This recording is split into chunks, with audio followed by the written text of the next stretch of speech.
the next decade. Lanhee Chen is with me. He's the former public policy director for Mitt Romney's 2012 presidential bid. Thanks for being here. Sure. Let's tick through what this would really mean, because we talk about so many issues, and Obamacare is a big one.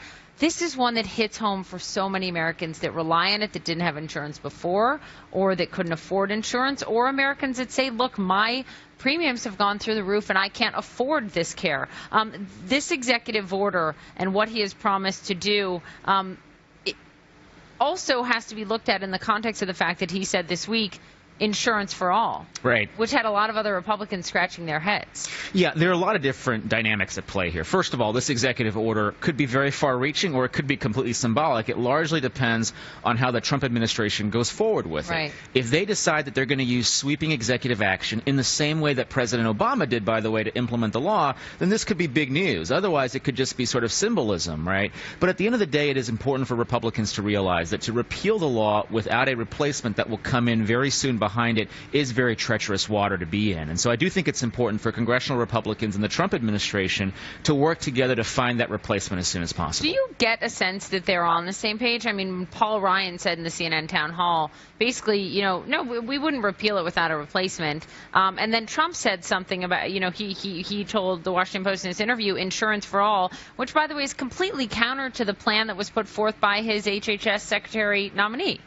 I think that traditionally Republicans are talking about universal access, and Trump's statements would suggest he's looking at universal coverage. Now, there is a bridge between the two. There are policies that will get them from A to B. The big question is, what leadership position is a leadership position going to be taken by Trump and his administration? Ultimately, it is their responsibility. Look, congressional Republicans have got lots of ideas on health care. They've been talking about health care reform for a long time.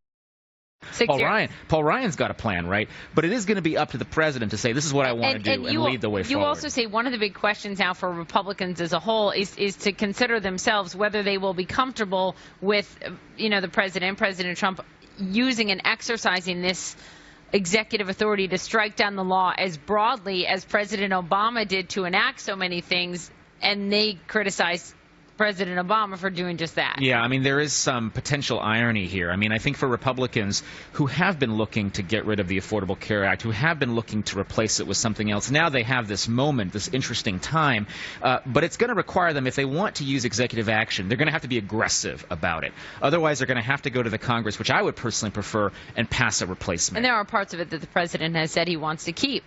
Yeah, well, there are things he wants to keep. He wants to keep some protection for people that have pre-existing conditions. He wants to make sure that premiums are affordable. Those are things that we're going to have to see how that gets enacted. Yeah, and people staying on their parents' plan until they're 26. The architects of Obamacare say, guess what? One part is reliant on the next is reliant on the next. You can't just keep what you like and throw out the rest. So we'll see. I don't know that I buy that argument, but we'll see. I mean, it is going to be up to President Trump to work with the Republican Congress. Look, everyone, no matter what political side you're on, want this done and want it done right, just so that all Americans, you know, so that you don't have 18 million people without what they need. Thank you, Lanhee. Sure. Thank you. We have to leave it there. We appreciate it.